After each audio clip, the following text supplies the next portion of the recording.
प्रेम से सिंहासन पर बैठाते हैं,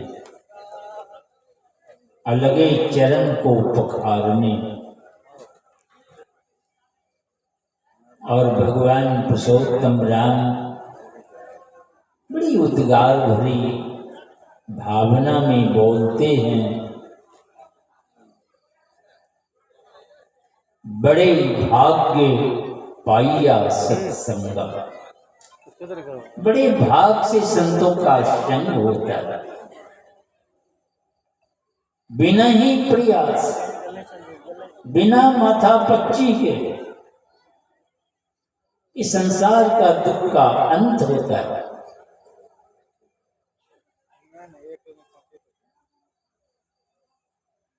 दुखों का अंत बिन दया संतन की नहीं, जानना इस राह को।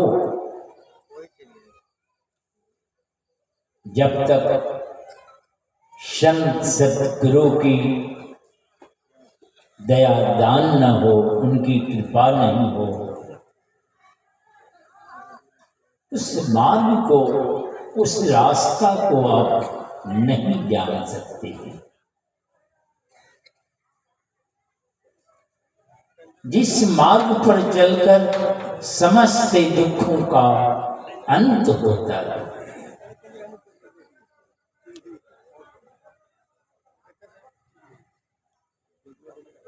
पर संत बनते कैसे हैं?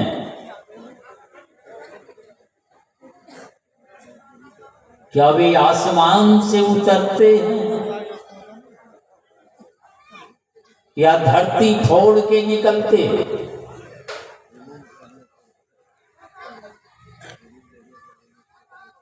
या कहीं कोई फैक्ट्री है क्या संत बनने की?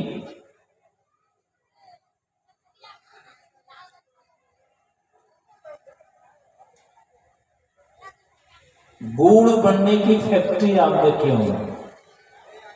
और आजकल तो चलता फिरता कोई लोहार लगते हैं, गन्ना फिरते हैं लोग, गन्ना रस पीते हैं।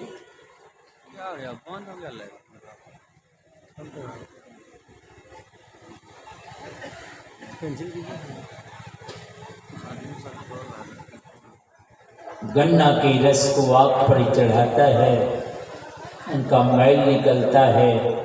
मैल जब रिफाइन हो जाता है तो गुड़ बन जाता है, गुड़ बनता है। ऐसा सतगुरु कैसे बनते हैं? उसी कोल्हू में आदमी को घुसा दिया गया, ना वो गुड़ बनेगा ना गुरु बनेगा, हड्डी पसली सब चूर हो जाएगी।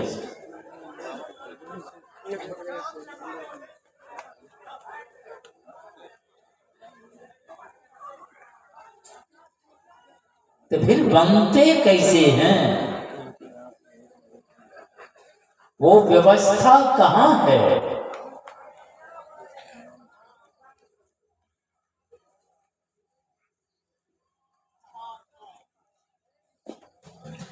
सबके अंदर है,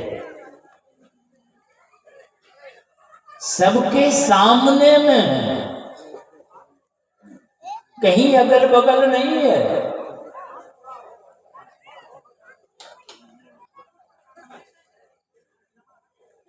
कहते हैं पुण्य तिथि, कह रहे थे पुण्य तिथि के अवसर। अरे इससे बढ़ के और कोई पुण्य है?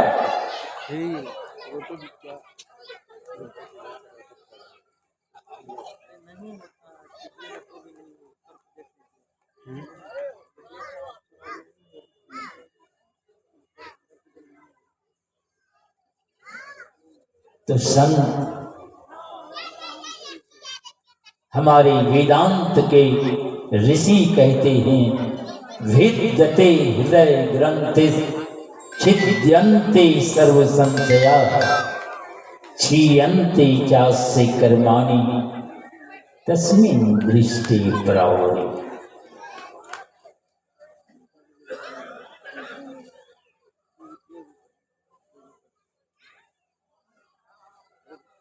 इस वेदांत वाक्य को सरल सरल ढंग से समझने का प्रयास करें। ये हम सब लोग जो यहाँ बैठे हैं, ये आपका हड्डी मांस का यह शरीर स्थूल शरीर कहलाता है। इस स्थूल शरीर के बाद एक सूक्ष्म शरीर होता है, उसके बाद कारण शरीर होता है और एक महाकारण शरीर। ये स्थूल, सूक्ष्म, कारण, महाकारण, ये चारों जड़ शरीर कहलाता है। इसमें चेतन शरीर घुसा हुआ है।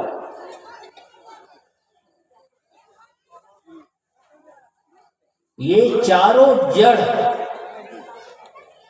शरीर और एक चेतन शरीर को अलग करना पड़ेगा। ये अलग करने का काम मरने के बाद नहीं होता है, चिता पे चढ़ के राख हो जाने के बाद नहीं होता है कि 10-20 मन मिट्टी लेकर कब्रिस्तान में सो गए, तब होगा। अन्ना यह काम भाड़ा पर चलता है। किसी पंडित आचार्य को कोई आध्यात्मिक अनुष्ठान में लगा दिए और आप चले गए खेत खलियान कुट्टी कुटियाने, ये भाड़ा पर लगाने से ये काम नहीं होता। यह काम स्वयं आपको जीते जी मरने के पहले करना होगा, चिता पे चढ़ के राख होने के पहले करना होगा।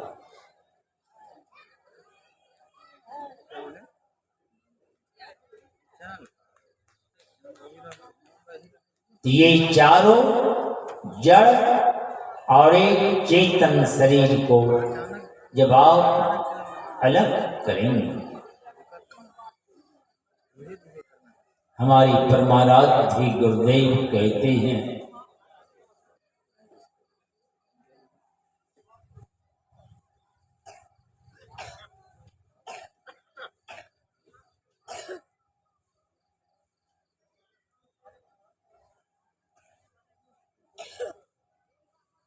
क्षेत्र क्षर अक्षर के पार में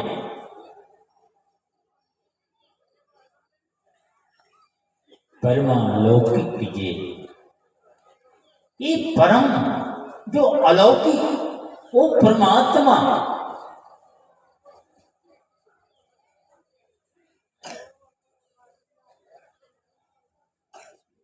समस्त क्षेत्र, क्षेत्र माने खेत भी होता है, इस शरीर को भी क्षेत्र कहते हैं।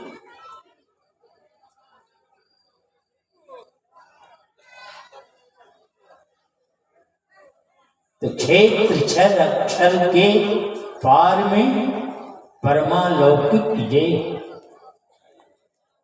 हमारे परमाराध्य गुरुदेव कहते हैं मैं ही अंतर्मुख वृत्ति को कर लेता है योग।